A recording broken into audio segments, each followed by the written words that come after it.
what's up, everyone, and welcome to the live stream. I have myself here, Brad, home theater gamer, Markus, GamingTech. How the heck are you?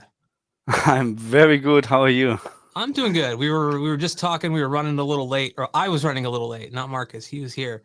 Literally running late. Yeah, literally running. I was working out and trying to get back in shape. So, but anyway, thank you everyone so far for joining us. We'll kind of give people a few minutes to get in. But the topic of this live stream, as you could probably tell from the title, thumbnail, are the games that Markus and I are looking forward to this year. Because let's be honest, 2022 up until the end of the year was kind of lackluster in terms of game releases. Just kind of, nothing really appetizing out there. So, but we've hit the ground running this year, which is great. And we're just going to talk about that. But we also want to hear from you. So in the comments on the live stream here, if you wouldn't mind just letting us know what you're looking forward to. Also, if you have any questions, put a capital Q in the front of it so it's easy for us to see and mark. And we will try to get through those questions throughout the live stream. Normally, I think we've been kind of waiting until the end to answer those. So just a heads up, if you ask a question early and we don't get to it, it's not like we're ignoring you. We're actually just kind of waiting, because sometimes we get like 30 plus questions on these live streams. And we try our best to answer them all to the best of our ability. So thank you all for joining so far. And I want to say hi to, let's see, Fox Brothers 666, my favorite number. Welcome. And he's the only one that's actually commented right now. I feel like I'm like an idiot. Yeah, they're all sleeping. Maybe. Right. Yeah, that's Australia, it's very early today.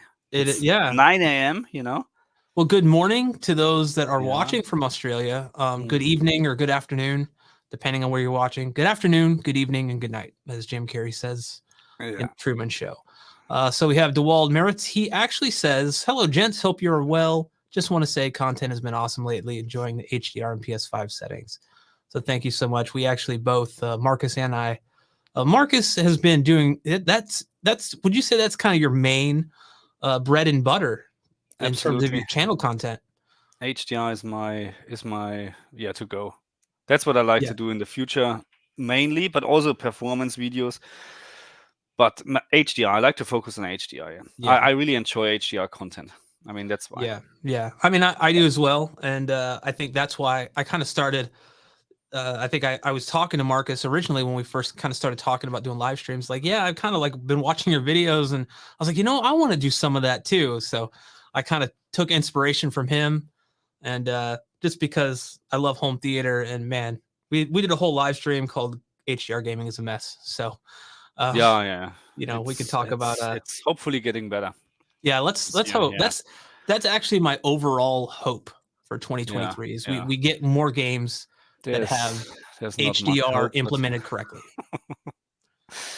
But no. I mean, we have seen lately, with Dead Space, we have seen very great HDR implementation, in my opinion. I was surprised actually, because after the Callisto protocol, I was like, let's see and wait. And but I was surprised. I mean, the past few games, or past couple games at least that I've played, Dead Space and Hogwarts Legacy, have the HDR implementation has been pretty spot on. No black level rays that or elevated black levels. So very, very cool. Let's see, High Drama. He's in the house. Welcome. Star Sheriff, welcome. Eden's actually says, building my home theater right now. Glad for your video showing your build. I thank you so much. That was a love-hate relationship there for a while with that theater room. I enjoyed it, but it's a lot of work. Huh? A lot of work. I don't want to do it again anytime soon. So, but so what do you say we get started? I do want to mention real quick. I mean, the year is still young, but it's already February. So I mean, it's soon enough. We have Christmas again, so we need to start.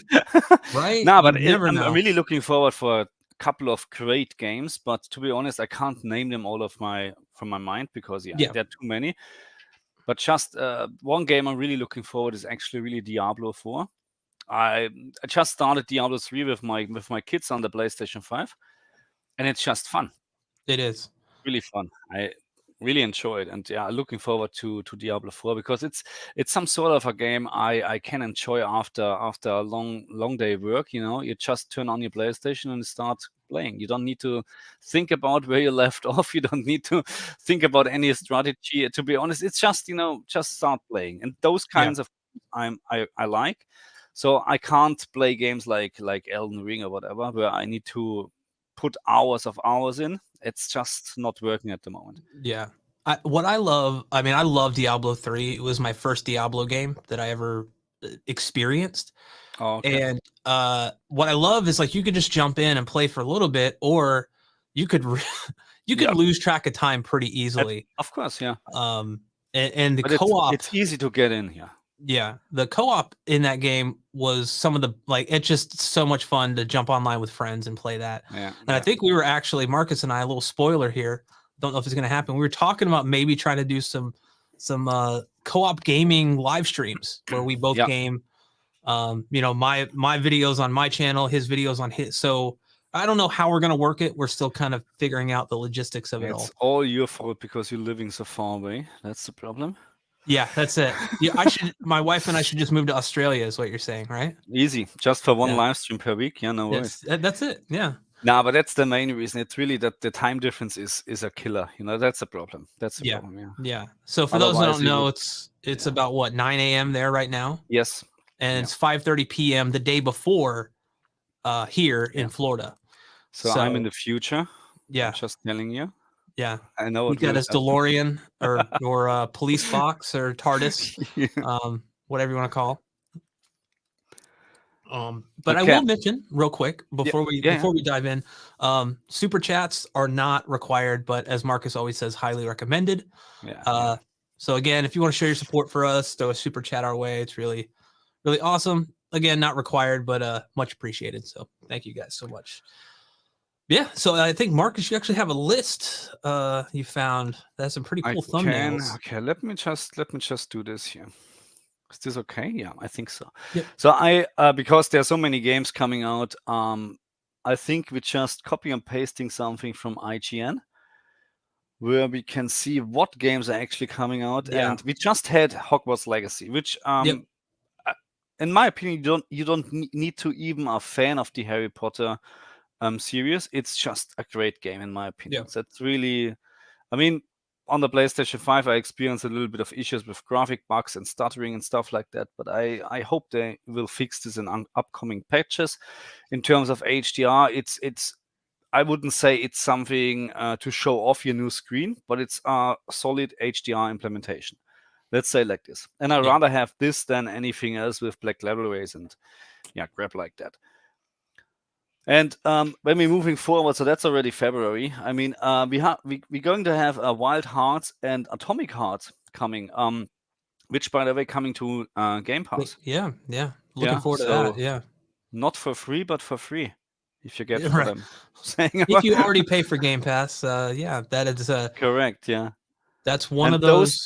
Those games are really looking forward. I mean, the first-person shooter, Atomic Heart, both games are looking really fine.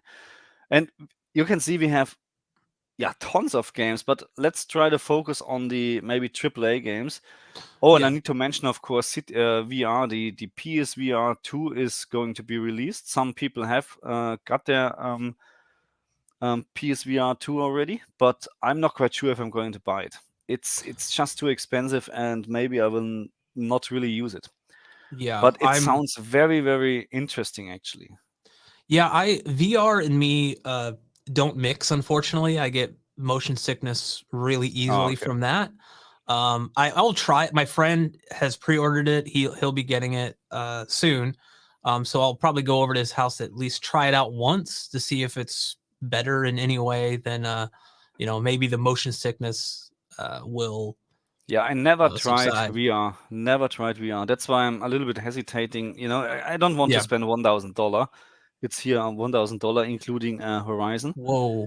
But it's just too much just to try something. It's not. No, yeah. I can't. I don't want to. I can't afford this now. It'd be different if it was a bit cheaper and a little more accessible. I don't want to say accessible, but you really, really,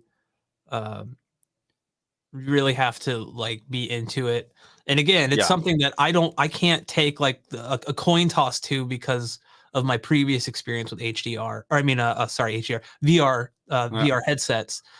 So it's like, as cool as the technology sounds, yeah, I don't know if it's really for me. And I also really enjoy gaming in my home theater. Yeah. And, they haven't really figured out a way to adapt that home theater audio to, I mean, like basically it uses head tracking and stuff. So with the headphones that you have on, if you move around, it's like true binaural audio. So it's literally everything's placed correctly in your headphones, but I don't think that really translates over to a home theater. So to me, you kind of miss out on the auditory experience, but you get a better visual experience. That's just my opinion. I mean, that's here Horizon. So I watched Horizon, the trailer for the VR version, and what I found a little bit weird, and I don't know if you can show this, you just see the hands, nothing else. And this looks absolutely weird in my opinion. See here, and they're cutting this actually, because in the trailer you really just see the hands and they're cut off or chopped off here. Yeah. Which looks, I don't know if this is normal how it should be, or is this just with this game? To be honest, no. I mean, the graphic on its own looks really, really good, but I don't know. Yeah. So there's, I mean, if we look at this list here, we obviously, like Marcus said, focus on kind of the AAA titles. Now there might be something that's like an outlier where it's just a game, like for instance, Deliver Us Mars. I loved Deliver Us the Moon, so I was really excited about Deliver Us Mars. But that's more of an indie game. It was $30, so not too expensive. Does not have HDR whatsoever, which is kind of disappointing. And I haven't played it in a bit, but the performance is pretty abysmal on it. A lot of frame pacing issues and very very choppy. So hopefully they can fix that. But now we have a couple of games coming out this month already. Again, like Octopath Traveler 2. I mean, there's a demo version from the first part on Game Pass, and it's not my kind of game, to be honest. But I mean, that's something a lot of people looking forward. And of course, the new Destiny 2 expansion or DLC, which has great HDR if it is working. I don't know if they messed it up again on a PlayStation or Xbox again, because after each patch or download content, it looks like either HDR is getting better or even worse. So I don't know. It's just weird. Yeah, I remember playing that game when I first got. This was actually a year or so ago. I first got my Xbox, and it just looked wrong. Like for me, there was just a lot of like Black Crush going on. Like it was a lot at the time. I don't know if it's still like that, but at the time it was. Yeah, I don't know. I haven't looked into it because if the DLCs are not free, I'm not buying it. It's not my type of game, to be honest. Yeah. But in terms of graphic and HDR, so far, if it is working, it's really great. Yeah. And especially the beginning from Destiny 2 with the great, I don't know, this big vent which is circulating, and then you have this bright light is one of the best HDR effects I ever seen. Really great. Awesome. So, okay, let's move on to, because February is not that, how should I say, interesting, because we're getting better. We're getting better. Like almost halfway through February. So, we have here Warlong Fallen Dynasty, and I think this is also coming to Game Pass. Correct me if I'm wrong. I'm almost sure. I can't remember, so I apologize. Is this the kind of almost looked a little Elden Ring-ish to me? Yeah. In a way. So depending on how it's by Team Ninja. Yeah, okay. Yeah. I love those guys, but I don't have time to actually finish their games because I'm I'm not very good at those types of games. And I don't. It looks interesting. Let's see what the gameplay is, because what I've seen in terms of gameplay trailers, you fight against these very big monsters, and it looks like a little bit passive, because you hit them and not much is happening, but let's see. Yeah. I mean, it looks interesting, Yeah. I think a lot of these games, not to get critical on them or anything, a lot of the games like Elden Ring have these big kind of bosses that are very much what do they call them in other games? Bullet sponges. They take a lot of hits to go down. But they can kill you in like 2 or 3 hits. I'm missing the feedback actually sometimes. If you hit something with a sword or whatever, I like to see a cut or blood. Don't get me wrong. I mean, but you get my point. I'm missing the feedback actually that you did something. So that's something sometimes a little bit, But so here we have February. Hey, why I'm back? Oh, sorry, that was wrong. We are here in March. So in the comment section, let us know what games are you looking forward actually, and if there are some indie games, what are we completely missing? Because to be honest, sometimes indie games are much better than AAA games. Really, sometimes because they're made with love, not with money in the background, and sometimes they're cheaper, Absolutely, That's another thing, like I said, Deliver Us Mars, $30. Yeah, it's not a bad price. So I'm a big fan of the Transport Fever series, to be honest. But it's a simulation game. No, almost no one likes those types of games. But I can spend hours of building whatever. If you're a farming simulator or power wash simulator, that no, not like this. But when we're talking about simulations, so one of the best real-time strategy games is coming to consoles. And if I wouldn't have almost all the DLCs on the PC, I would really buy it. It's not even full price, but you would need to start with the DLCs from the beginning. If there would be a way, and I don't know if there is a way to get all the DLCs, then I would consider it for testing purpose. But to be honest, no, I don't want to spend $60 and then you have just a base game. It doesn't make sense. Yeah. Not after all the DLCs, which are really, really great. But Anno 1800, if you like strategy game, oh my god, real-time strategy game, that's, I think, one of the best. Yeah. I've actually never played it. It wasn't it on Game Pass for a very long time, or for a bit? One of the Anno games, or maybe it was on the PlayStation. Maybe an Anno game, but not this one. That's what I'm thinking. Oh, you know what? It might be something I got on PC. For That's something for PC actually, with mouse and keyboard, in my opinion. I that's why I like to actually try it on the PlayStation 5 or Xbox, how it works actually with the controls. Yeah. But probably not as good as with mouse and keyboard. Yeah. So, and then of course the big game what I'm really waiting for is Resident Evil 4. Not that I never played it. I played it, of course, but it's Resident Evil. Come on. And we have this with new graphics and stuff like that. That's Resident Evil. Yeah, that's better. I'm looking forward to it. I just hope they're not messing up HDR. Yeah. But usually HDR in Resident Evil games is pretty solid. Yeah, I think 2 had a really bad elevated black level problem in a lot of the scenes. But that's weird. Not in all scenes. That's sometimes I don't understand. Maybe it's really creators' intent, but then I don't know on what monitor they're actually playing. Because I think it had to do with their maybe lighting engine or something. Yeah. You go into a certain room and suddenly it's like kind of murky and it doesn't look. There's like the black levels aren't black anymore. They're kind of a dark gray. So that'll be interesting. I have I'll say something controversial. Coming as a kid playing the Resident Evil games on the PlayStation 1, coming from like RE1, Resident Evil 2, all that stuff. Yeah. Resident Evil 4 was such a huge departure for me in terms of because it was more action survival than it was survival horror. And it was actually at the time my least favorite of the Resident Evil games. But it's kind of grown on me over the years. We started with actually me and one of my friends. We started with Resident Evil 1 on the PlayStation 1. Yeah. Oh, yeah. And he had back then it was not released worldwide at the same time. Can you remember this? When you had to wait for the Europe or whatever, Germany had to wait longer. So it was released in USA first, and then rest of the world.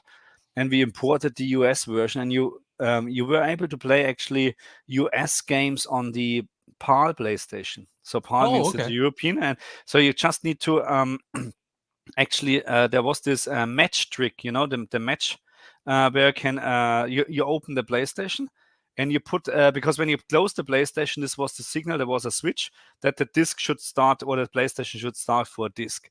And you can override this with a match, just put this in and press the switch. You put in a European disc, and then when the first PlayStation logo was gone, you quickly swap it. Oh. And then it was just loading the US version. I did not know that. Yeah, that was pretty common. It was cool. I did not know that. That is that was because I spent many days, nights as a young teenager playing those games, and I could still remember most of the lines of dialogue because I played it so many times. And the really cheesy Jill, here's a lockpick, that kind of stuff.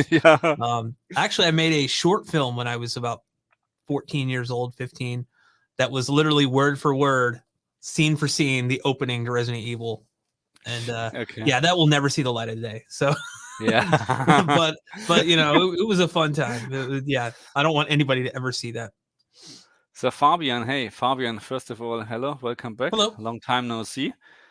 And I hope they will have a 40 FPS mode. Yes, I think Resident Evil, I mean, look, it's not a fast game. Okay, let's say like this. It should be playable with 40 FPS. Yeah. The same as for Hogwarts. I found the balanced mode, actually 40 FPS mode, quite okay, to be honest. I mean, higher frame rate is always better, don't get me wrong, but the sacrifice what you have in Hogwarts Legacy on the PlayStation 5 with the performance and the high frame rate mode is just too much, in my opinion. So that's why in some games 40 FPS is the absolute minimum, in my opinion.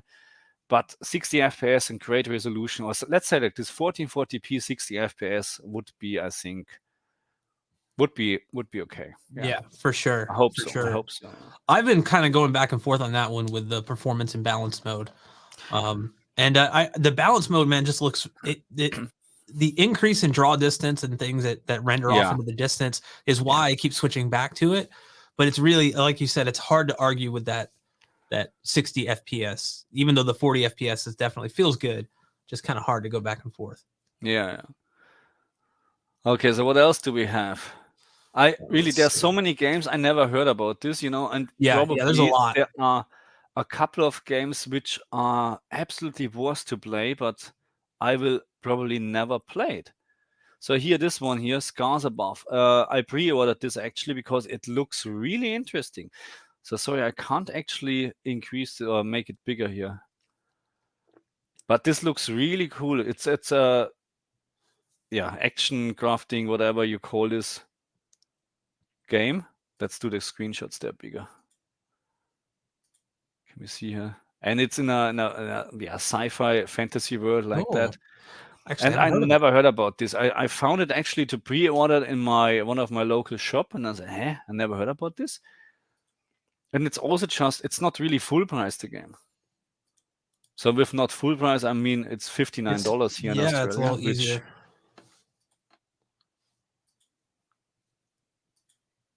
So and definitely looking at the screenshots, it definitely looks why is this always going back here? Come on. Doesn't like you. Yeah, probably not. No. Technology. I'm missing a button. No, but this is something I'm looking forward. I think there's already a release date. It's not just first quarter. I think there's a fixed release date probably. Yeah.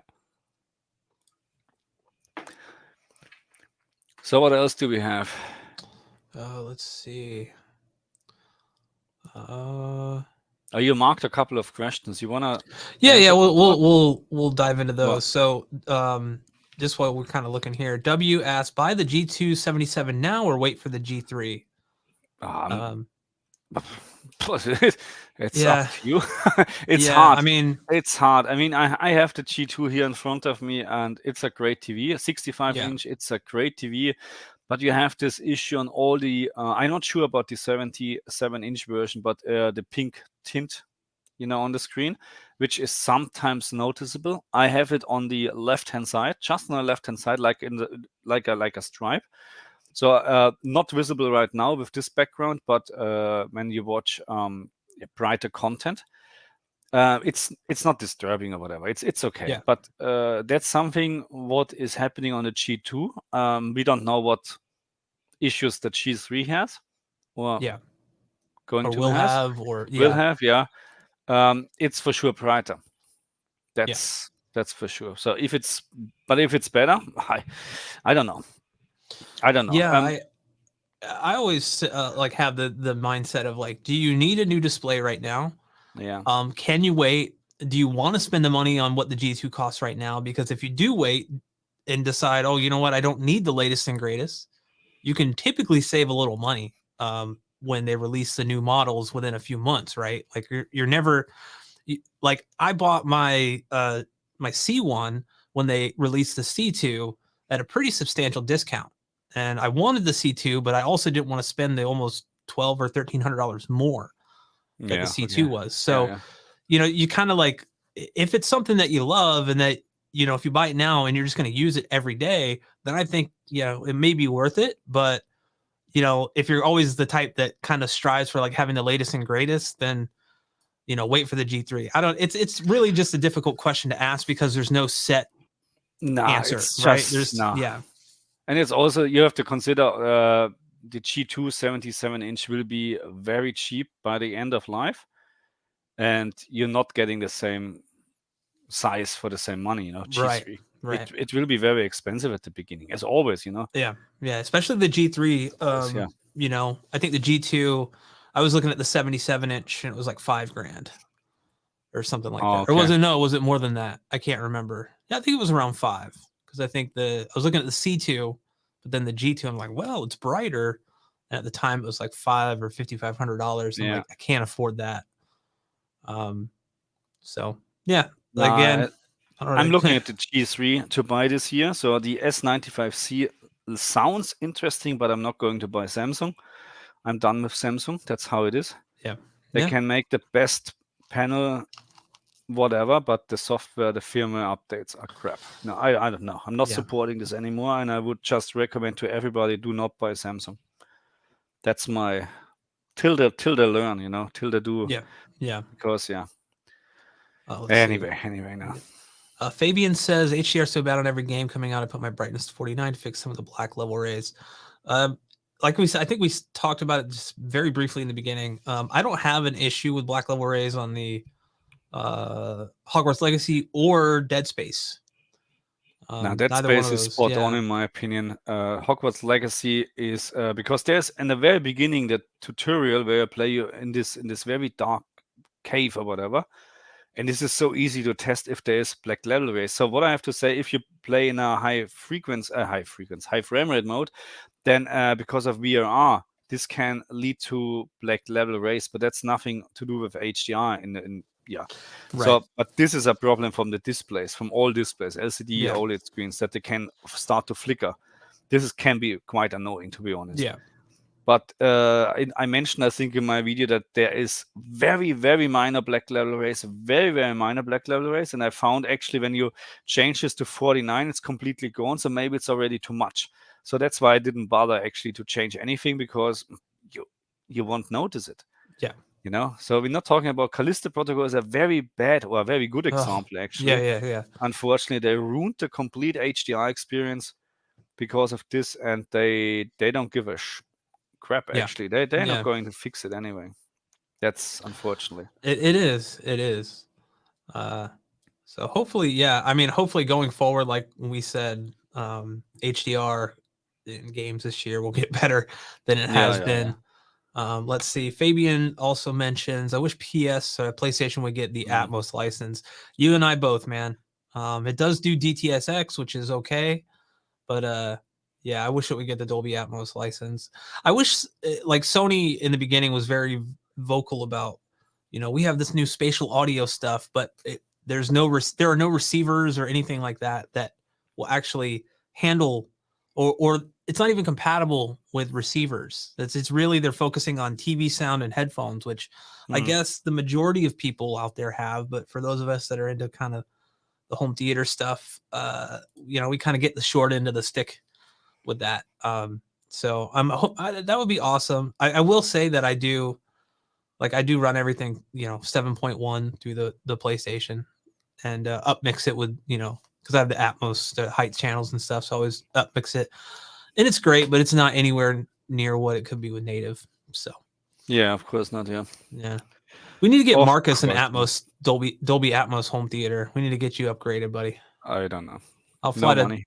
Well, what I'll do is I'll work with these brands. I'll get all the stuff for free, and we'll fly to Australia. And that's a good idea. We make a video session. Yeah, a video series about it. I think I just need to find a new wife, but it's okay. I don't know how to explain. We need to get rid of this wall, babe, because we need to. What is this big car? And that's one of the subwoofers. What do you mean with one? Yeah, we're getting 4. Oh no, this is nah. No, she doesn't understand this. Let's see. Electro Pineapple says, "Dear Brad, non-gaming related question. Do you think it's a good time to buy an AV receiver right now, or wait until, let's say, the end of the year?" If you again, this kind of goes back to the whole, like, if you need it right now, then yes, it's probably a good time to buy. Especially if you're looking for something that has HDMI 2.1 pass through. Because if you have an older receiver but a newer like console or newer devices that need that bandwidth and you want VRR, all that stuff, then one of the main options you have is to buy a receiver. You can also buy like eARC extractors and stuff like that to get the audio, but you're adding like dongles onto other things, and it kind of becomes a mishmash of wires behind your TV more than it already is. So, but if you wait a little longer, I'm sure at some point we'll see some sales, especially around Black Friday. So if you can hold out, that might be the time to wait, or it might be the time to buy. But right now, I mean, my money would be, if you're looking for like bang for the buck, a lot of future aware. I don't want to say future proof, because nothing really is truly ever future proof, right? Yeah. The Denon X3800H, I think, has kind of all the bells and whistles at a pretty, it's about $1,800 for that receiver, but it has, I think, 11 channel pre-outs too. So if you ever wanted to add more channels down the road, you can go. I think you could do like 7 bed channels, 4 or 6. I can't even do math right now, but yeah, that would kind of be my money for that. That's what I've actually been kind of looking at, but I don't have the money to buy it right now. So it is what it is, so. Okay, let's have let's go back to the year here actually. Yep. And this is March. There's not, so again, maybe we're missing the indie game here, because I never heard about stuff like this here. Trinity Trigger, I never heard about. Yeah, a lot of these I games haven't, like that, sorry, but and that's the problem. There's so many games coming, you can't even play them all. Or I mean, yeah, or you definitely need to wait for sales on some of these, because you're like I have I used to have Humble Bundle on the PC, so I would get a lot of indie games every month. Oh yeah. And it was cool, but then I realized, I get all these games, I never play them.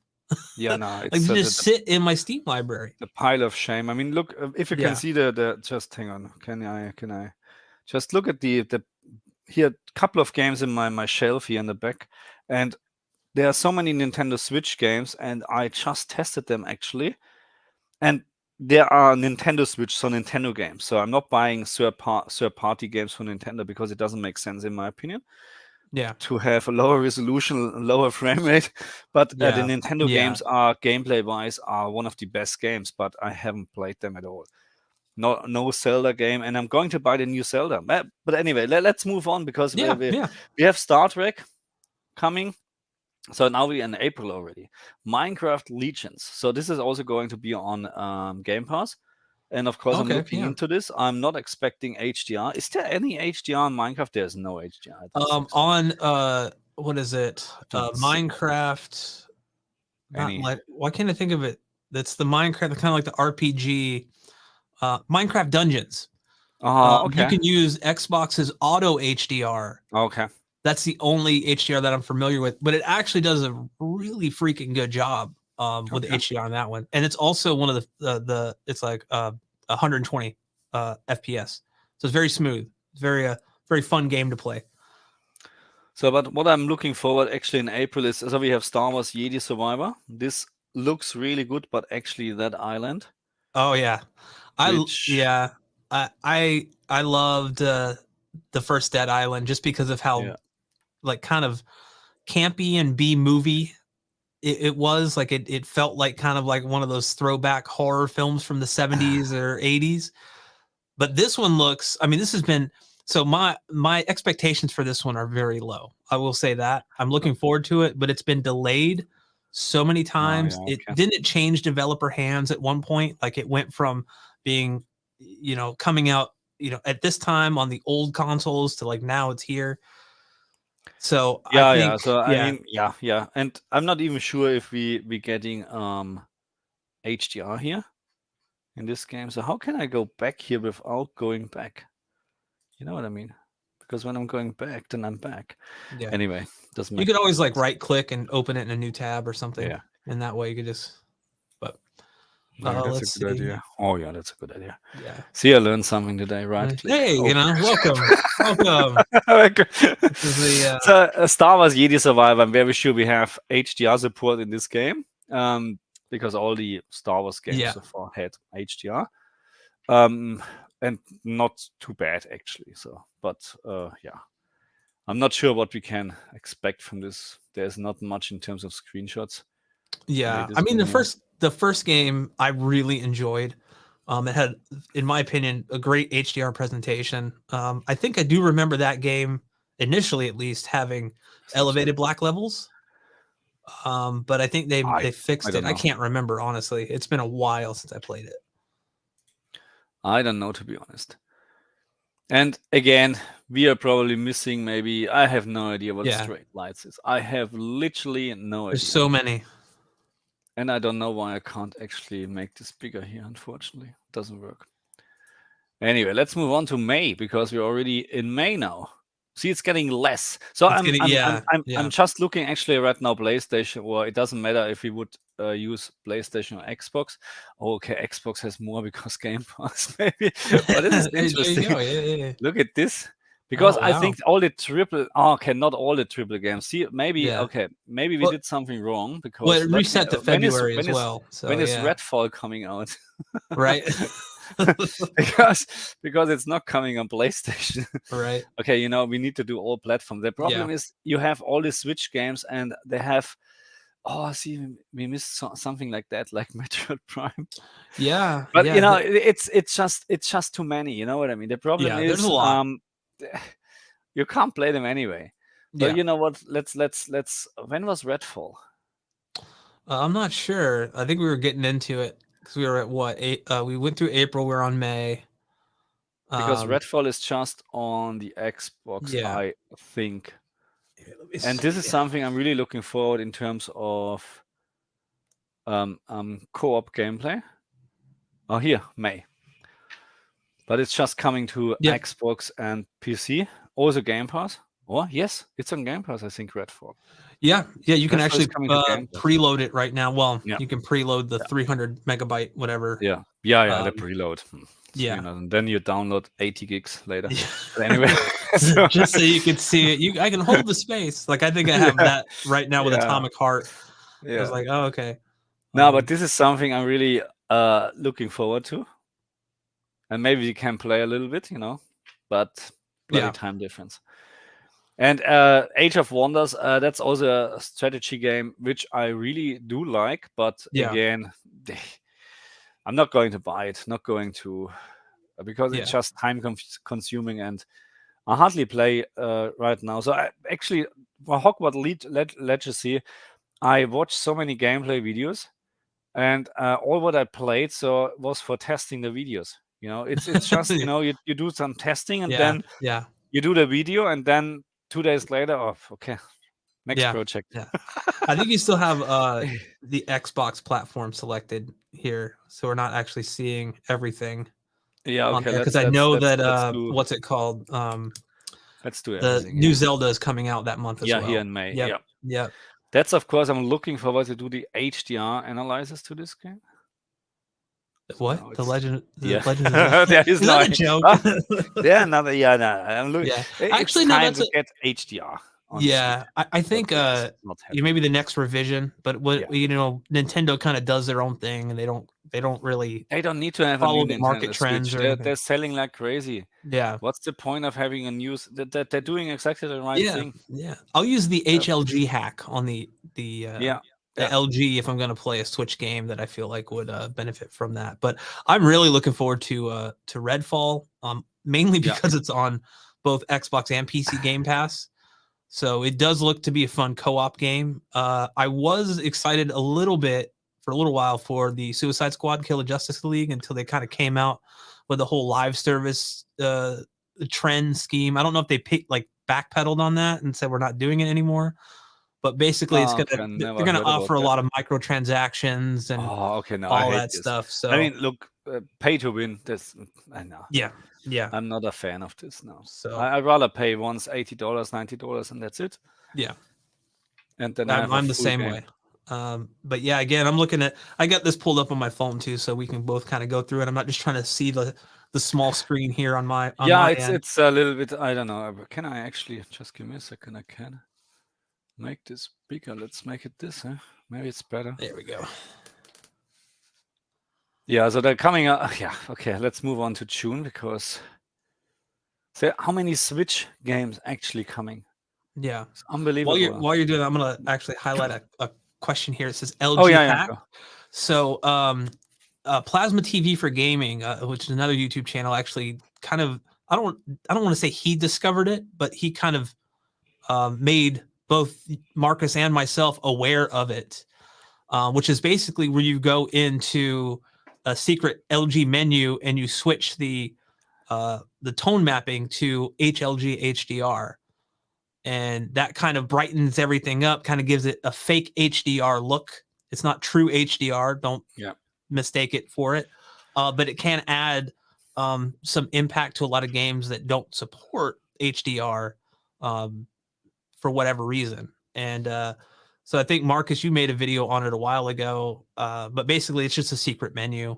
You can't break it. It's not a service menu or anything, so you can't break anything. No, because you can change it anytime. Right. So definitely recommend checking that out. Plasma TV for Gaming is a channel. You can check out GamingTech. I've never made a video about it, but it's something that I've been using on quite a few games recently, actually, that don't support HDR, like Deliver Us Mars. I use it on that because that's a very dark game and could definitely benefit from having higher looking specular highlights and things like that. So just wanted to highlight that real quick. Yeah, we have a couple of questions. Let's jump into this. Yep. Here, I'll highlight them real quick. So Fabian says, I wish they would fix VRR on Hogwarts Legacy so we can play fidelity mode with unlocked VRR. I guess I'm gonna assume that you're talking about the PS5 version. Probably, yeah. Because the PS5 version does not have low frame rate compensation, which is why a lot of the unlocked frame rate modes don't function really well. I was telling Markus that I've been playing on the balance mode with an unlocked frame rate, and I have no issues with like stutter or lagginess or choppiness. But I know that like if I look on the LG FPS, it's actually, the low frame rate compensation is kicking in and it's reporting like 96 frames per second or 101. Which I don't believe happens on the PS5 currently. What happened is then it switched to 120, which means VRR is disabled. Yeah. And that's a very big problem on the PlayStation 5, which is that's typical Sony in my opinion. There's something already ready to use, No, as it is, like VRR with LFC and whatever, like FreeSync and stuff like that, which needs to have LFC. But Sony is saying no, we don't. No, we're going with the HDMI VRR range. That's more than enough. Oh, really, Sony, really? Yeah, I don't get it. That's why in so many things, Xbox is so much better. But at the end, of course, games are selling the consoles. And in terms of games, I just like the PlayStation franchise. You know what they have? Yeah.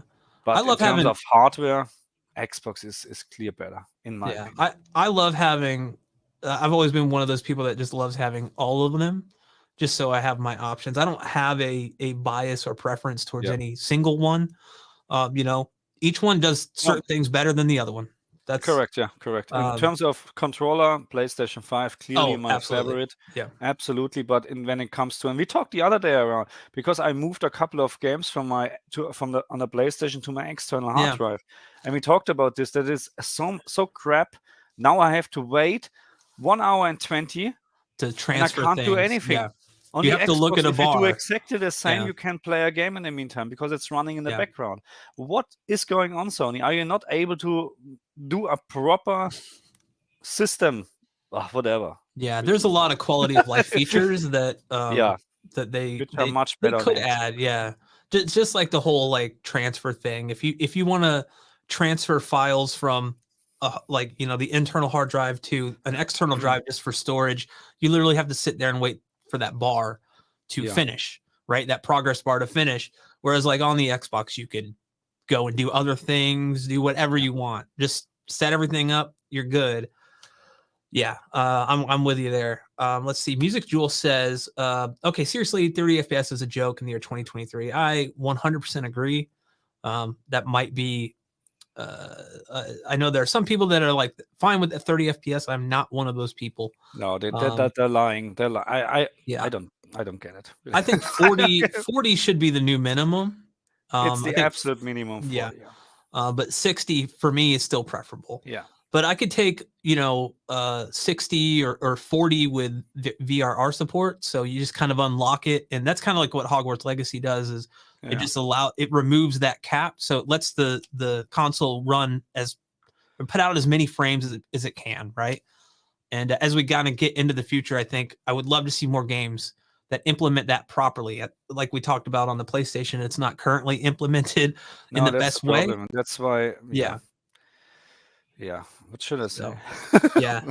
I really hope we just don't see a lot of 30 FPS titles going forward, or at least giving us the option to have, multiple. I mean, it's fine. We have now a lot of options, Yeah. But on the other hand, there are a couple of performance modes what you can't really use, in my opinion. So what's the point, Yeah. But anyway, it's nice to have. It is.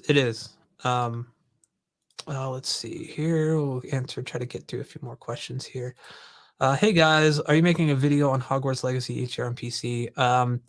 I mean, I don't have access. Like, I'd have to buy it, and I've already bought it. Already paid. Like, Markus and I think buy most of our games that we cover, so it kind of makes it difficult if we have to buy multiple versions. I would love to cover it if I could, No, I can't do this. I did it with Dead Space because I got the PC version from Electronic Arts, and I bought the PlayStation 5 version just to have something to compare. But I can't do this with all the games because people are asking for PC, Xbox, and PlayStation 5. And to be honest, in terms of HDR, there shouldn't be any difference actually. So performance-wise, of course, we know PC can perform better, but in many games also, I have to say, the PlayStation 5 version out of the box for Dead Space performed much better than my test version for Dead Space. That's how it is. Yeah. Because with all the shader issues, shader stuttering issue, my VRAM on the 3070 run always full when I played in 4K, and you shouldn't play in 4K. No, but after some patches right now, I can easily play this game in 4K around, let's say 50 to 80 FPS all the time with ray tracing on a 3070. So it is possible. Yeah. Okay. So it's just optimization. But that's why I'm struggling a little bit to actually buy games on the PC. I'm more a console gamer, because it's more like plug and play. Yeah. You know, I think we may have mentioned this, or I may have spoken to somebody about it before on a live stream, where I love PC gaming, but I have pretty severe OCD. And so what happens is I end up tweaking settings way more than I end up playing a game. So I'm like, well, let me see if I just get a little bit more performance. And to me, it takes away from the experience. And I'm not saying that PC game is inferior whatsoever. I think it can be the premium place to play games, right? But for me, I end up just going through settings instead of actually playing the game. Like there was I can't even remember what game it was, but maybe spent 3 or 4 hours getting everything set up, and I just never even played the game. Like I know what you're talking about. Exactly the same happens here. That's what I don't like. Now just jump into the game, and that's why I like games like Diablo, because there's, first of all, not a long intro. Yeah. Because I can't stand this art. I would love to play more RPG games or whatever, but sometimes the intro, and you have to listen to it, and this and this and that. Bloody hell, I just want to play the game. But of course, part of the game is the story. I get this, but yeah, that's hard. Anyway. Okay, what do we have here more? Let's do this here. Let's this one here. Yep. Liam 88. I think that was. So you don't go for picture quality over some firmware updates. The better TVs and OLED at the moment is Samsung. No, I would not say that the better TVs are Samsungs, because so if you just go for picture quality, then I'm also considering the out of the box experience from a Samsung versus let's say G2, and there is no way that, for me personally, because I like to have a little bit of a realistic picture in terms of calibration or to the standard. So Samsung is way off, and I see this on my QN95B, and which is a LCD screen, not the OLED screen, but anyway, it's the same. You know, there's no proper color management on any Samsung TVs, where you can set up your colors like on an OLED TV, like the G2. There's no way to calibrate it like that, and they're absolutely way off. And now with the latest firmware, what they messed up HDR gaming. You have now you must use now the contrast enhancer to get actually pop HDR effects, but contrast enhancer is just wrong, you know, and it's just wrong. Yeah. So they just messed up so many things, and there's probably, and just the other day I talked to Classy, and he said, no way that Samsung is going to fix this, and he strongly recommend not to buy any Samsung, because the problem is the firmware is always across the board. So from LC to OLED, it's always the same firmware. That means they're messing up something on the LCD, it's also on the OLED TVs. And that's why Samsung is a no-go for me. Absolutely no. They can have the best display in the world. I don't care. I have no experience with Samsung, so I'm not going to try to chime in to... all I'll say is, when I was looking to get an OLED, Samsung quickly went out of the running, mainly because of the price and the lack of Dolby Vision support, which matters to some people. It matters to me. With a price tag like that, I would want my product to have every format, regardless of what they want to support, you know. And so I was like, okay, not going to do that. And I was also, you know, just doing research and stuff, and coming from a Vizio, which has massive firmware issues. Don't recommend that brand at all. I didn't want to get into another situation where I had to deal with firmware. So but again, I don't know about Samsung's picture quality. Markus has more insight than I do with that. So that was just based on the research that I did. Let's see. We got a couple more questions, then we can jump back into the games coming up, because I think are we even halfway through the year with the games? We are in June, yeah. Okay, so 6 months. Cool. Light says Hogwarts Legacy has a serious fog problem. Whole game looks both low contrast, both with and without HDR. You know, I have noticed some interiors do look a little more washed out in Hogwarts, but then there are other areas that look really, really contrasty. And so I think, honestly, it comes down to that other thing where it's like intent, a developer intent or whatnot. I'm not sure. Of weird behavior when you let's say you open a door, then you can see a very bright outdoor area, then you go through the door and it's raining actually. Yeah. And you're just wondering what the hell just happened. So I agree. There's sometimes you go from outside to inside, and you have this very blurry, foggy picture for maybe 1 or 2 seconds. Yeah. And then it goes away, and you still think, so what's the hell? I don't know if this is intentional or if it's done on purpose, or is there an issue? Not quite sure. But overall, again, I think contrast-wise, the game is really good. Yeah. The rest, hopefully, maybe it's fixable, or maybe they did something wrong, or maybe they like to have it like this. I don't know. Yeah, I have noticed a couple of times playing in the balanced mode, which has a dynamic resolution. I don't know if they all do, but there have been times where I'll like go through a door and I'll notice things are really, it's not texture pop in or anything like that, but like I could literally see the lower resolution suddenly just come up. Like it was like it'll start with like a kind of a lower resolution, and it's almost like the game can't stream the stuff fast enough to display the 4K or the, you know, whatever the higher resolution assets are. So again, that could be something that's fixable. I am not 100% sure. Yeah. So, and then lastly here, Kevin Gardner says, Brad, what is the lighted? Oh, by the way, Kevin, thank you so much for joining. Kevin has been a massive supporter of my channel since the very beginning, and it's always nice to see him join a live stream. He asked me what the light board is behind me, and I think he's talking about, let's see if I can make this full screen here. Oh, that's you. Here we go. I think he's talking about this right here. Let me show you. This is the Rodecaster Pro. So this is just has a bunch of sound pads and stuff on it that I could play sounds from. So yeah, hopefully I just noticed your shirt actually. Oh yeah, someone actually someone commented. This is cool. Said, yeah, it's dark. So what's so funny is people this is a save icon still for a lot of things, and people have no idea what it is these days.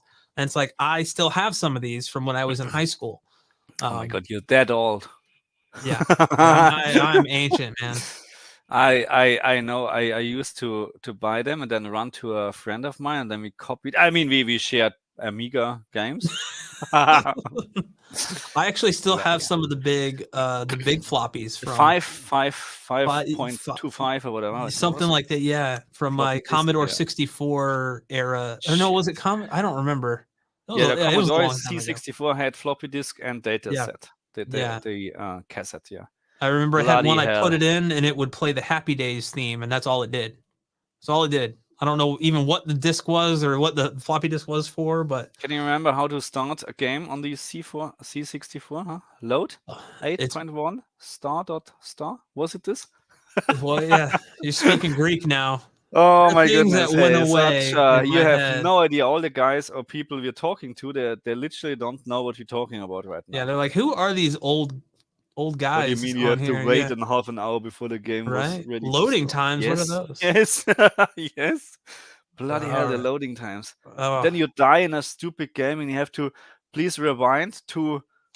And I'm not kidding. If you never experienced this, you have to set the counter from the cassette on the C64, because you had to rewind back to certain points, and then you have to press play again that the game can load again. I did not know that. Wow, it was quite normal back then. That's and nowadays, when you have a loading screen, we've come a long way. Yeah. Anyway, so okay, June. Diablo 4. I mean, that's of course it's a no-brainer. I hope that.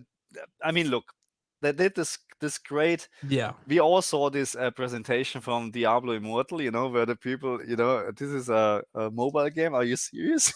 Yeah. And then of course, I'm very sure maybe that they worked on Diablo 4 in the background. But yeah. This just looks like a fun game for this. So on what platform? So I need to buy this on the Xbox, obviously, because you don't have PlayStation 5. I do. I have both. Oh yeah. So then we need to. I'm not sure if it's multi-platform, probably. I mean, with the whole Activision Blizzard thing going on right now, I would think no. Oh yeah. So yeah, I mean, we'll kind of get together. I haven't normally if I buy something on PlayStation, it will be an exclusive. Yeah. Okay. Or I'll wait until the game comes out to see which the console it performs better on. But yeah, I don't know. Honestly, I think this is going to be a good purchase on either one. I'll have to like look, talk to some friends to see which one, because I want to play with them, because we play co-op games and stuff as well. Yeah, no, I don't mind. I mean, I'm going to buy this game anyway. Probably not on the PC, on console, because just plug and play. Yeah, and that's it. Neo Codex actually says Diablo 4 is full cross-platform, full cross-progression. Well, so I can buy it anywhere and play anywhere. That's awesome. Good. That is awesome. So I mean, that's why you probably need to sign in then, to have a Activision, whatever. That's true. Yep. But I mean, that's fine. I mean, that's fine. I mean, that's how it is. Now, I'll be interested to see on during launch if that actually works correctly, because as we know in the past, when things come out, there might be issues trying to, especially if you're trying to like, I'm trying to play on the PlayStation with you on the Xbox or vice versa. Then So we'll see. No, but let's see. This is something what I really would love to play, because it's, again, don't get me wrong, and don't get this, I'm not insulting people, but this is a very simple game. You know what I mean? It's a slash and hack game. You know what I mean? It's very simple. You don't need to, don't get this the wrong way, you don't need to think too much. You know what I mean? And this is what I need after a long day of work. You come home, you turn on, all the kids are in the bed, you turn on something for 1 hour, 2 hours, and just kill. But what I will say to that, though, is it's simple, but if you really want to dive into it and really grind your teeth on it, basically, there's so much that you could focus on, because it does have a lot of RPG elements. I'm not. I get it. Look. I'm not saying, but if you compare this, let's say, Diablo with Divinity, Origin Sin or whatever, then that's a big difference. You get my point. So it's still, of course, something where you can't be completely stupid, and you will die a lot, especially in the hardcore modes or whatever. But it's just, compared to other games, a very easy game to get in. That's what I'm saying, and that's what I really love on the Diablo games. Yeah, and it looks great. It looks great. It does. Just fun, looks great, and killing million of monsters is just. The question is, if we play together, are we going to get lost on the screen versus which characters win? That used to happen to friends all the time when we would play together. It was so funny. I was like, I don't even know where I'm at in this anymore. Yeah, no, sometimes, that's the problem. You have so many. So which player I was, but anyway. Yeah, right. That's my God. Then we have Final Fantasy. Give me 10, 5, 16. We're up to 16 now. Oh my goodness. What was Final Fantasy? I never played Final Fantasy 1, I think. I think when it started with PlayStation, I started to play Final Fantasy. I think PlayStation was Final Fantasy 7. Was it the first PlayStation? Yeah, I mean, I never was a fan of the Final Fantasy games personally. Yeah, it's also too much. Yeah, no, I agree. It's not my type of games, to be honest. Never got into it. Let's see. Harmony. I really, RoboCop, probably crap. Probably crap. Let's see. I don't know. Let's just click on this. I mean, it's, what can you expect? I mean, probably absolutely. What are we on? We're on June, right? Yeah, we're on June. Yeah. I mean, it looks good, but there's screenshots, Not telling the truth. There are not many screenshots, actually. I did it again wrong. Bloody hell. I don't know. You need to tell us, actually, what games we are missing here out of these millions. Because obviously there's some that are scheduled to come out this year that have not been announced, right? They don't have a set release date. I mean, when we're talking about this, then Metroid Prime Remastered on the Switch just came out 2 days ago, and no one knew about this. No one. It's kind of shadow dropped or whatever they call it. And I was like, oh my God, okay. Oh, this is one of my childhood games, and I remember this playing with a friend or whatever, and I was like, should I buy it? And I hate buying digital copies. I don't like it at all. But the problem is, you can buy digital right now, and a physical copy is going to be released on the 3rd of March here in Australia. So this is a long time away, but I will wait. I'm waiting for the physical because, first of all, You're not. It's just a game. Okay, it's just a game. Yeah. But here we can see a lot of Final Fantasy remastered. Pixel well, I think these are all Switch. Someone did ask in the comments what the oh, is that what it is? A PS4. No, okay. this is Android. This is Android. I think. Is it? No. Sorry, this is PlayStation 4. Okay. Yeah, PlayStation 4. No, sorry. Gotcha. Android is this. But see it coming also on Android and Apple, an iPhone. Okay. Final Fantasy. There's not even. Oh, here's screenshots. No, I never played this, and I'm very sure I never played this type of Final Fantasy. I don't. Yeah. No. Never. Close this. But I'm very sure they're great. They're great, but yeah, it's until 6. Okay. There are a lot of, but this is what's happening at the moment. We're getting a lot of remasters, which is, don't get me wrong, it's probably not a bad thing if they're made properly, like Dead Space. Dead Space is absolutely worth to play again, in my opinion, and a remastered. And they reworked a lot of stuff in the remaster as well, or the remake, whatever you call it. So is it a remake or a remaster? I mean, I would say. Let's see. Do we have time to get into that right now? No, I have to work tomorrow. Yeah, you're right. Yeah, no, I think they reworked a lot of stuff, so that's it's like maybe a hybrid in between a remake and a remaster. Probably, yeah. So here you have actually something that is called Killer Clowns from Outer Space, the game, which is based on a movie that came out in the 80s. Yeah. And so it was kind of like a campy B horror movie, came out in the 80s. And this is like, from what I understand, it's kind of like the Friday the 13th game, where you have a group of people that I mean, I could be completely wrong on this, but, some people play the clowns, some people play the humans. And if you've never actually seen the movie, I can only recommend it if you're into that kind of campy B movie horror stuff from the 80s, because so it's similar to Friday the 13th. Yeah, they end up it's I grew up watching that movie, so I'm kind of interested in it, but I don't play a lot of multiplayer games, and so it's kind of like I don't know if I'm gonna get it just because of that.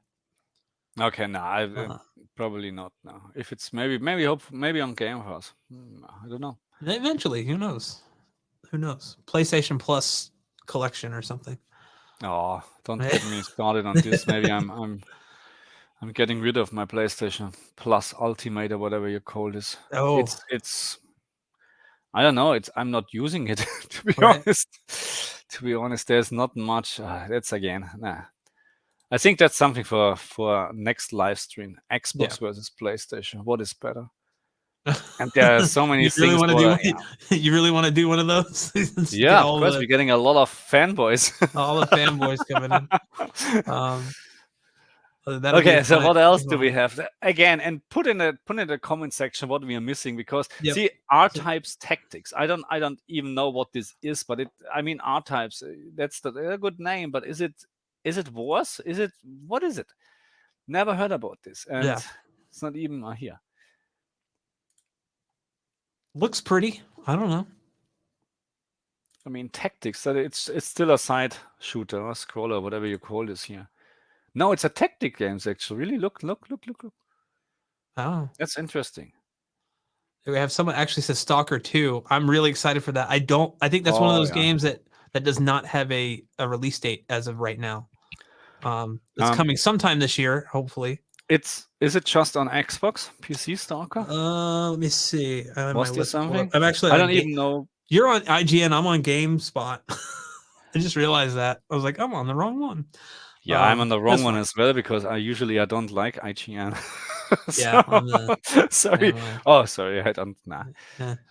So good luck ever getting a job there. That's done now. It's done. It's not happening. That's why please subscribe to my channel, that I don't need a job there. Xbox and PC on Stalker 2. Or Stalker, Okay, so but not PlayStation. Yeah. That's actually, I'm really looking forward to that. I loved the first Stalker game. Yeah. Loved it. I never covered this, I think, on my channel. Is there HDR support? Probably not. Yeah, I don't know. Oh, it's an older game. Yeah. Older. Pikmin 4 though is coming out, which I love. They're good. They're great. The games, really. Yeah, really. I'm honestly, I struggle to find games to play on the Switch because I tend to just stick with, PlayStation or Xbox or PC. Yeah. So if a game normally comes out on the Switch that I'm interested in, I'm like, okay, well let me just pick this up because I mean, those games are Nintendo exclusive. Yeah. Or Switch exclusive. So there are wars to. That's what I'm talking about. Nintendo exclusive games. Yeah, I'm going to buy, or most of them, not all of them. Just for the sake of having it, because I'm never playing it. But those are good from the gameplay point of view. You can't find any better, to be honest. Sometimes Zelda is I think the best. I don't know, RPG, adventure, whatever, role play game, whatever you want to call it. It's a mix of everything. Yeah. And the same counts for Pikmin. But see, on the other hand, it doesn't make any sense to buy Hogwarts Legacy on the Switch if you have a PlayStation or Xbox or a PC. It doesn't make sense. Just to play portable, yeah. Sorry, but there are many other games what you can play portable on the Switch, which are also Baldur's Gate 3, another 500-hour game which I never played. But hey, I played Baldur's Gate 1 on on a PC, yeah, correct. Back then, many months, many years ago. This is something I probably need to buy and just to take, because the developer is Larian Studios. And this is, of course, something that they did the Divinity series, and those are one of the best RPGs. Is this from? Really? That's from? Doesn't look like Baldur's Gate, but anyway. Yeah. Is there any overview how you play the game? Because those are all. This is crap, really. This is crap. Yeah.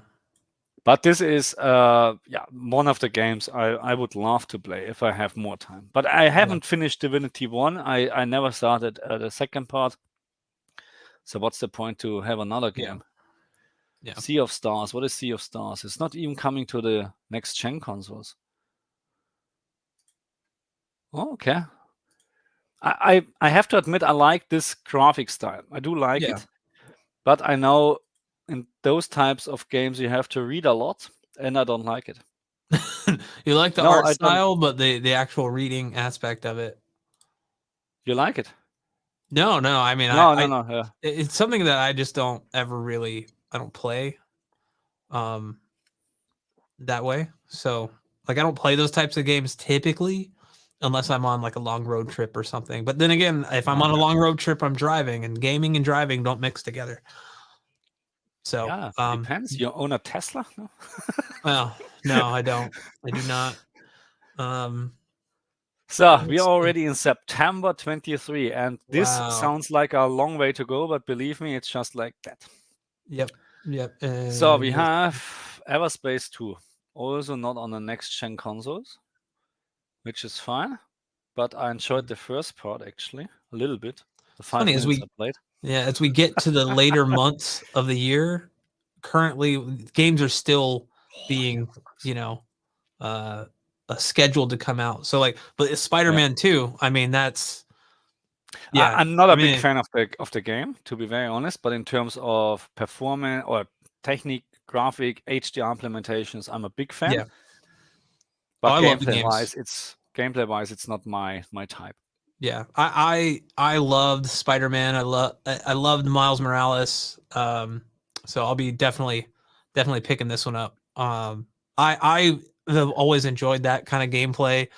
They took a lot of inspiration from like the way Rocksteady did the Batman games in terms of combat with the combos, and not combos, but like dodging and stuff. So yeah, but like you're gonna get I think Insomniac are kind of magicians.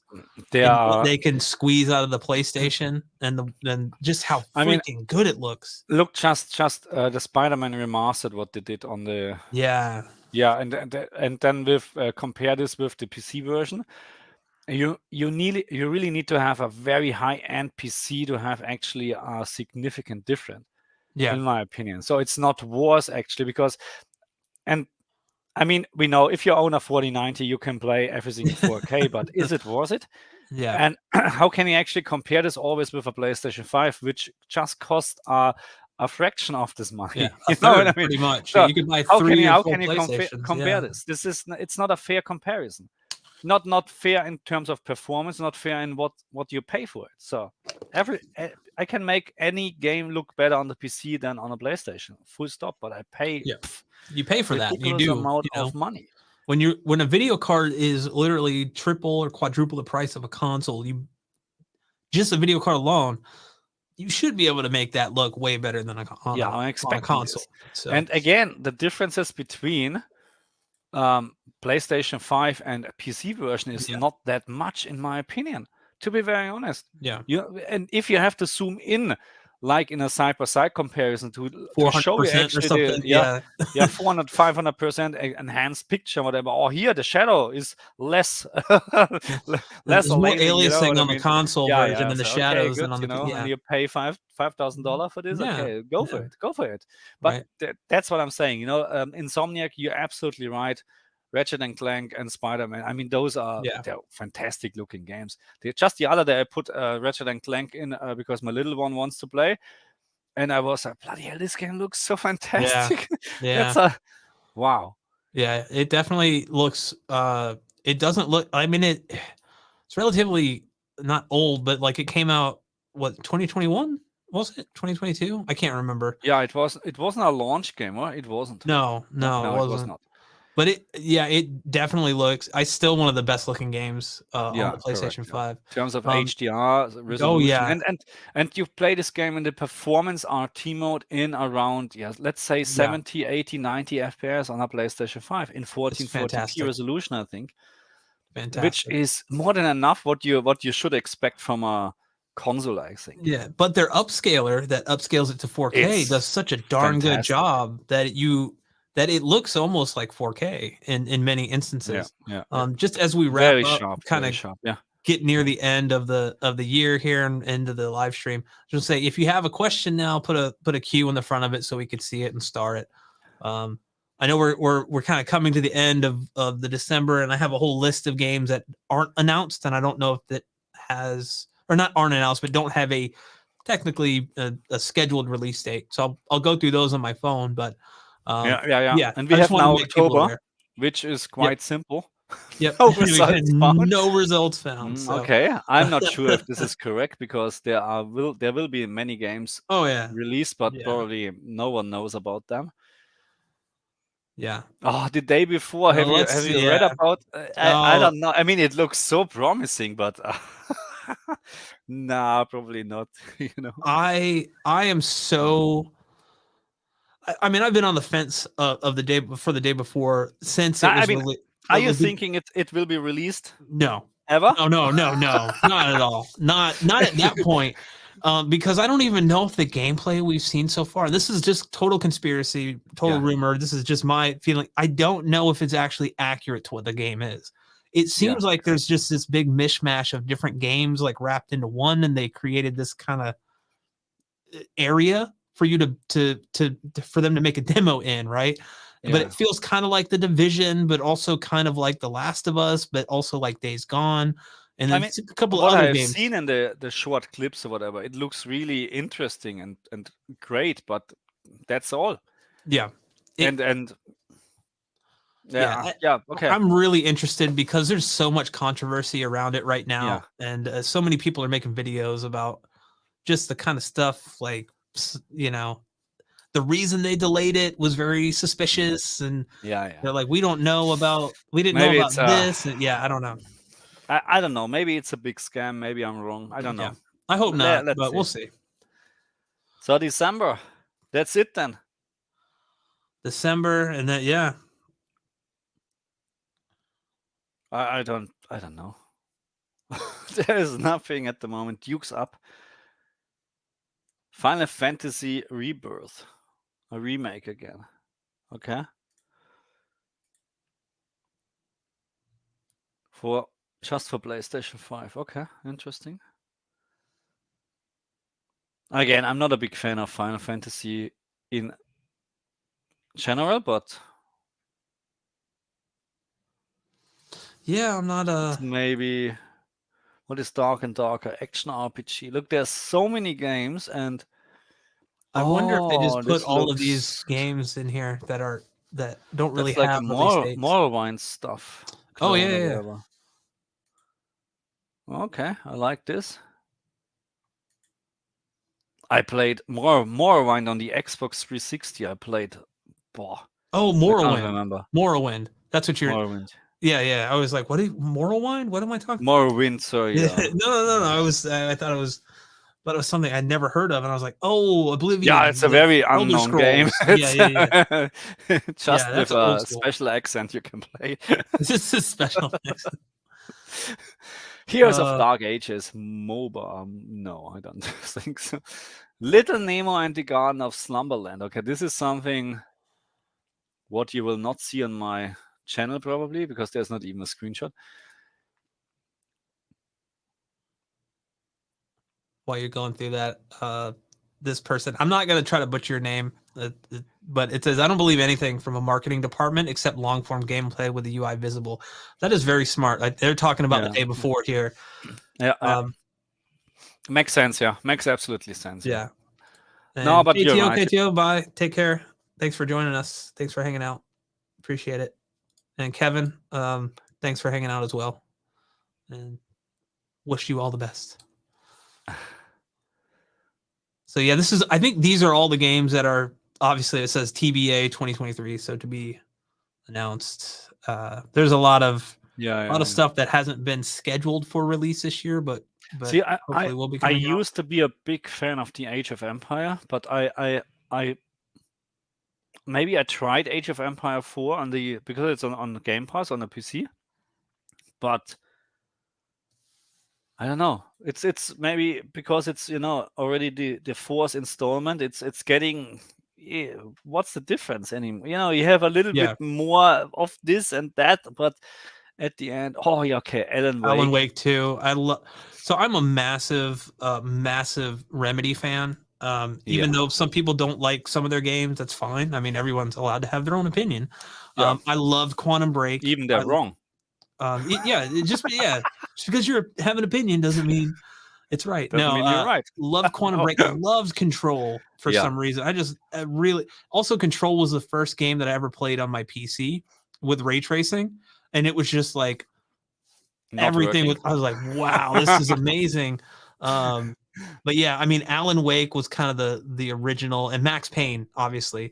Max Payne, yes. Control had a really cool scene where they are a really cool section where there was this song that played on it. It's from the old Gods of Asgard, which is based out of Alan Wake. They have that same band in Alan Wake, and there's this whole section where they played the song, which just had this epic feel to it, and I just always think of that, and that's like my favorite part. But dude, Alan Wake 2, I'm really interested to see where they go with it. I love what they kind of tied in Control with Alan Wake. They actually had Alan Wake kind of in Control with the DLC. Spoiler alert, sorry guys. But yeah, it was they're all kind of connected into that universe. So it just looks really moody. Again, we just have screenshots now. I'm hoping the final game will look pretty good. This is actually all I think all of that may have been like part real, part CGI, whatnot. I'm not sure. I don't have seen a gameplay trailer so far. Yeah, I don't think there is one. Yeah. I have played through the remastered version, which I mean was great. This is the new Aliens. This is a kind of like an isometric. I love isometric games actually with this type of games. If this is a co-op game, this might be something we consider doing like a live stream on, because this kind of looks like Alienation, or what was it, The Ascent. I guess there's no HDR support because it's probably not a. Who is the developer or who is actually? Okay. $10. Nice to hear you from you. Never heard about this. But those types of games would be perfect for HDR. You know, you have a very dark surrounding, and then you have this great lighting effects, not lightning, lighting effects. And but it looks great. It looks good. Aliens, and I'm a big fan of Alien, the movies, the games. They're just the first Alien movie. Bloody hell! No one here. No, no Alien here. It was great. Come on, this was great. You know, the first one was just bloody hell. So what else do we have here? That's already all TBA. Yeah, I think this is all like we're all in like to be announced or to be assigned, whatever you want to call it. Yeah, I mean they're all coming before December probably. Yeah, Assassin's Creed, Mirage. Yeah, I don't know. I was kind of been let down by the what I will say is like a lot of the Assassin's Creed games, like Origins and Odyssey, had fantastic HDR. But then I feel like Valhalla kind of took a step back with the elevated black levels on that one. I was like, what happened, guys? You had it down, and then so I don't know. I've enjoyed them, but none of these. There are so many like indie titles coming. I mean, Buddy Simulator 1984. Like, what is that even? Buddy Simulator. Okay. Yeah. I mean, that's probably something. Not a Sailor Studios. That's the. Oh, look, that's something from the Commodore 64. There we go. Maybe it's okay. Maybe it's like a throwback type thing. Pretty interesting. Okay. But you know, games like that, they can be really good. Yeah. That's the thing, you know. Just because the graphics are not supporting RTX doesn't mean you know. Well, I think there's a push, right, for people for games to only look a certain way now, and everything needs to be super realistic, and that's just not the case. I think you have something for everybody, and that's yeah. I don't think that the worst thing we could do is make every game an Unreal Engine 5. That's my opinion. But yeah, I just I like seeing a bunch of different just different takes, different gaming engines. I'm seeing what they could do. Yeah. So we have a DLC Cyberpunk 2077 Phantom. Oh, that's right. Yeah. Expansion. Okay. So I mean, in terms of gameplay wise and HDR now, Cyberpunk is very, very to recommend actually. Yeah, it looks very good. Yeah. I don't. This is all. Oh yeah. I some of the names I never. I mean, not some, all of them, most of them. Yeah, a lot of them are. Dungeons 4, cool. Okay, that's something. But okay. How this list is? Okay, we're not going to the whole list now. No, okay. I think that's it in terms of games. There are many other games. So did we actually miss anything? I'm just looking through the list I have right here just to make sure. I have the feeling we missed. There's Ghost Runner 2. I never played the first one. I'm still waiting for, and I don't know the next Hellblade game. Hellblade. Senua's Sacrifice. Hellblade, yes. I didn't see I didn't see anything on any list of it coming out this year, and that was supposed to. I don't know if you remember this. It was supposed to be a Series X launch game that just kept getting delayed. So I don't know. Really delayed, yeah. Yeah, or maybe I'm wrong on that, but I swear it was supposed to come out. But that is definitely one that I would love to see. Let's see, we have Kerbal Space Program. I don't know. Nah, probably not. So do we have any? Right. Okay, let me. Daniel Manville, hey Markus, any updates on your future graphic cards purchase decision? It would be a 4090, but the problem is after the announcement from the G3, I think I rather save my money for a new TV because. That's why. Because I mean, look, I have a decent PC. I mean, it's just a 3070. But that's more than enough for 1440p, and some games running just fine in 4K as well. And yeah, but it would be a 4090. The problem is I would need to buy a new power supply as well, which then adds another $300, maybe $400, because I'm not going to buy something cheap in terms of power supply. And that's just too much money, because we're talking at the end around $3,500. Yeah, Australian dollars here, and Yeah, that's I think- a lot of money, and it's just not worth for what at the moment. Look, even the new Resident Evil 4, I'm very sure with my system I can play this in up to 120 FPS easily in 4K. And not 4K, sorry, at least 1440p and 60 FPS 4K. I'm very sure about that. I'm not talking about ray tracing and stuff like that, but maybe you don't need all of those effects. But yeah, and I think as you know, we kind of get more into the temporal upscaling or upsampling, you know, like DLSS, FSR, native resolution kind of becomes, to me, less important. Especially if you're, you know, you can game at 4K, but if you have like DLSS on performance mode that can look better than 1440p, even though it's rendering in 1080p, then I would, and your performance is, you know, much higher, I would rather go with that. I'd really like to see some more optimizations within ray tracing. It feels like a lot of this stuff is just kind of an afterthought on a lot of games. And correct. So yeah, I think just real quick, the only thing that I saw on the list that I'm excited for is the System Shock remake, but I don't even know if that's scheduled to come out this year. It's hard to know when stuff doesn't have a set schedule. It's probably going to be delayed. I always expect delays. So, you know, we'll see. No, that's fine. That's fine. What do we have here? Hugo. Okay, GamingTech. Do you think it's better playing Hogwarts Legacy with Dolby Vision than HDR?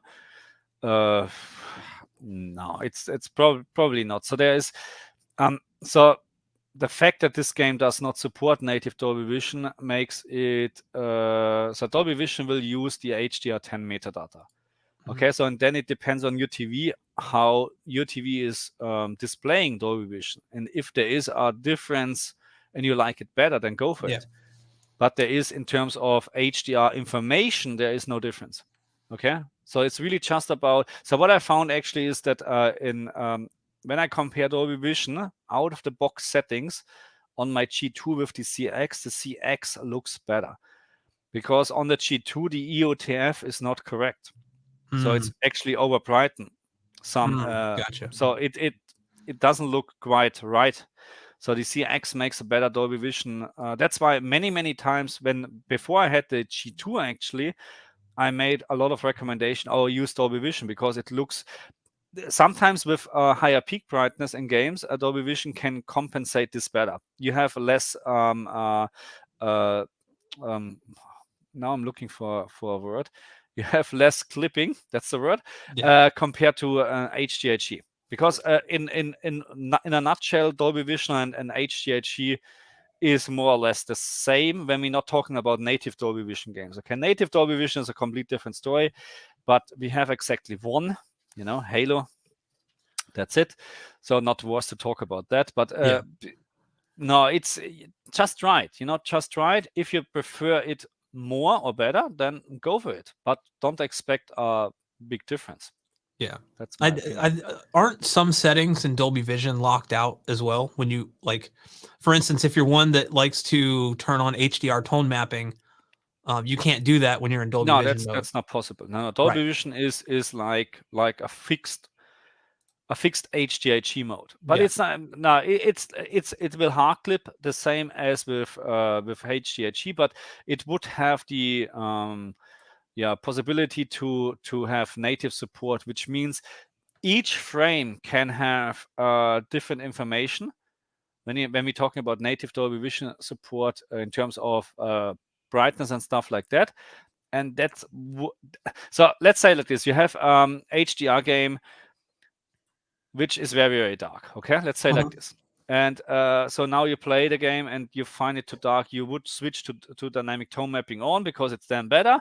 And then you have an outdoor scene with on the same game, and then you switch back to HDHE because now suddenly it's too bright.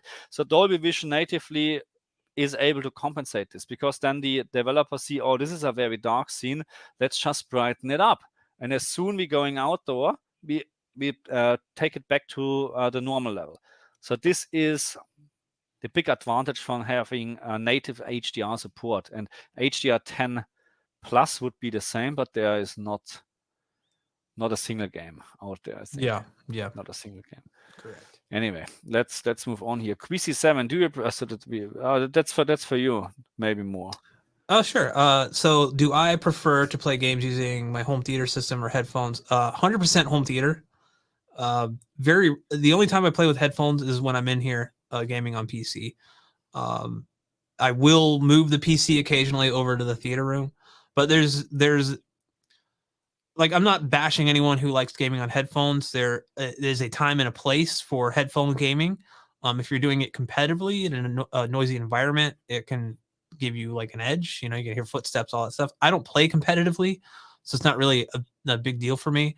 But there is a difference between having a capable home theater and having capable headphones. With a home theater, especially with subwoofers and stuff, you're actually, you're pushing out sound waves and pressurizing that room with bass and high frequencies and all that stuff. And there's an energy to that, even though I know we're kind of getting really weird and kind of technical with it, but it does feel different. There's a different feeling. It's kind of like if you watch a movie with headphones versus if you watch a movie, in a home theater. It's that same kind of thing. I get far better bass response in my home theater. There's like vibrations and stuff that I could feel. And for me, home theater gamer, it's kind of in the name. I think like, of course I'm going to play in the home theater. Plus just having that kind of spatial awareness, for me at least, I really like. I love like hearing things like in the overhead channels of like Dolby Atmos, or even if you're like panning the camera, you can hear things like, someone's talking behind you now over here. It's pretty cool. Pretty cool. Yeah, I never experienced this actually. Really, I should do this. I should go to a proper cinema at some point, proper one, and have maybe. But just looking something up here. But I will say, because I think the same person actually just commented that says they basically said they find it more immersive with headphones than a 5.1 system. And I think because it's hard if you're just playing like in a living room or like a more common space, right, where you might have distractions and noise that is hindering the immersion. So like if you're watching a movie and you run your dishwasher and your dishwasher is noisy, that's gonna impact your experience. But like with headphones, you could close yourself off to the world and everything's right here in your ears. Whereas like to get that out of a home theater, you kind of need to be in a space that is quiet, that you could really crank up the volume. And I do really crank up the volume when I play games and stuff, because I have that dedicated room that's been sound treated and everything. So it can be very immersive. But in our old house, I didn't have any of that, and it was like that thing where like I could hear the compressor kick on in the refrigerator. It's like watching a movie. It's like a quiet moment. It's like all of a sudden you hear that. It's like okay, that's not good. So yeah. Okay, let's move on. GSXR Killer.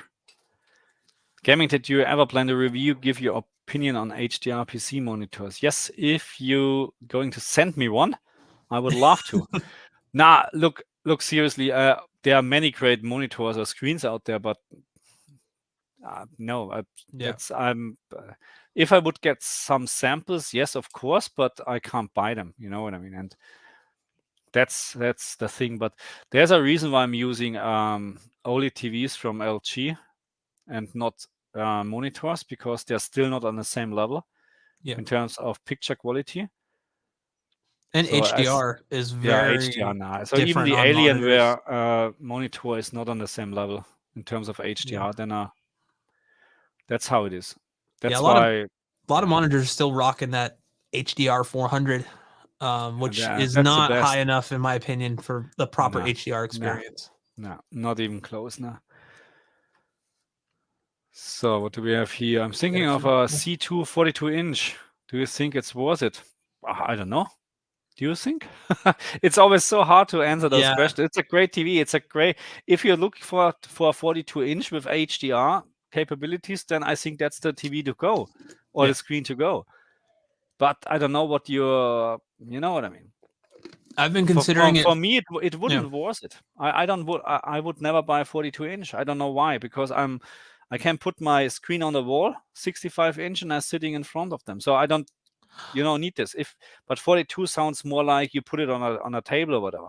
I'm thinking of actually replacing these two monitors back here with a single 42-inch OLED. Yeah. But I don't know. Again, it's expensive, right? To do, like, I already have this that works, but eventually that was kind of like been something I've been thinking of. So yeah. But I think for most people in type of that 42 inches might be a little on the smaller side, depending on what you are going to use it for. It's all just relative. There's no one set answer for all this stuff, unfortunately.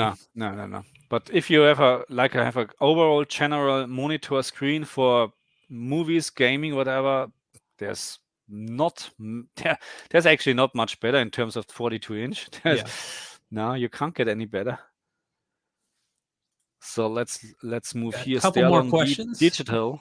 I really hope that the game the day after actually turns out to be a real game. Do you think it's fake? I don't know. Yeah, I don't know either. I think it's not in a good place in development wise. So let's say it is real, just for the anecdotal reasons. It's been delayed for kind of weird, strange reasons. And I'm not saying those reasons aren't valid, but I don't know. There's kind of, you don't really hear games getting delayed almost a full year or 8 months or whatnot because of a name patent or something. It's just like kind of unheard of. But I think really it's kind of in developmental hell is what probably the real thing is. Like, I don't think it's in a good place there. Yeah. And so they're kind of like, that's just my guess. I have no insight into this. I haven't researched it like some people have. So this is just kind of me going off the top of my head, my gut feeling. I don't think it's in a state where it's even remotely close to launch ready. I think they would show more, you know what I mean? Yeah, that's it's very suspicious that it's but anyway, it sounds too good to be true, actually. So that's what we need to consider as well, Yeah, they're putting a lot of features in what we never seen before as wrong, but so it's let's wait. Yeah, let's just wait and see. That's kind of where we're at with it. Yeah. And then last question. What do you think of Atomic Heart? I really hope it's good also, so I can add some new favorite tracks from Mick Gordon to my playlist. I don't know who is Mick Gordon. He's he did the soundtrack for Doom, the Doom remake, and okay, the really kind of heavy gent stuff. Yeah. I'm a metalhead, so love it. I'm really interested to see it. It's on Game Pass, so I'm gonna be checking it out there. I think it's coming to PC Game Pass as well, so it might be cool to. I always like that because it allows both Markus and myself to do videos that feature more than one thing, right? To kind of be like, oh, HDR is great here, HDR over here it's not as good, or it's the same, whatever. It makes it a little better for you guys as an audience.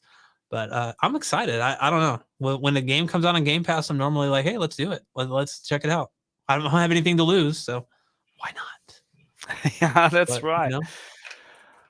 Okay. So I think that is going to wrap everything up here, guys. Yeah, thank you again so much for joining. I hope we entertain you guys, gave you a little information. Love interacting with you guys. Thank you so much again for joining us. And thank you very much. Yeah. I really feel like 2023 is going to be a much better year for games. It looks like, yeah. We're already shaping up. Hopefully we don't get a ton of delays. This is kind of always par for the course with game releases, but time will tell. So it's getting but hopefully don't have a new Cyberpunk dilemma, on any please no game coming out, because hopefully the day before day before is going to end up being the next Cyberpunk. Let's hope not. I don't wish that on anybody, any developer. But again, thank you guys so much for joining us, and thank you very much. I'm Brad. Thanks, by the way, for 25,000 subscribers. Oh yeah, you just hit 25. That's right. I hit 25. Yeah. Yeah, that's awesome, man. Yeah, I'm closing in on 15,000. So I'm catching up to you. And I need to hurry up. I just say, yeah. Next thing you know, you'll be 50. I'll be like, I'm still at 20. What? Yeah, it's a long way to go. Unbelievable. Yeah, but no, again, I appreciate very much. So, and we're gonna continue doing these live streams. So, either channel, go over, subscribe to GamingTech if you're not, subscribe to Home Theater Gamer if you're not. We really appreciate it. Also, if you want to give us ideas for live streams, not that we are running out of ideas, but you know, we want to please you guys as well as, you know, as the audience. So if you have ideas or like something that you like to see covered in like a live stream or just kind of a casual, you know, chat, let us know, because why not? Yeah. We can do this. Sometimes we don't need like a very specific topic. We can just kind of open it up for questions or whatever. So it's a lot of fun doing this stuff. And thank you guys again for joining. And Markus, thank you for joining me. Or we're dual streaming on both channels, so we kind of joined each other, didn't we? Yeah, we did. I don't know. We did. Yeah. I don't know. But anyway, I think we're gonna end it now. So thank you guys again, guys. Take care. Bye.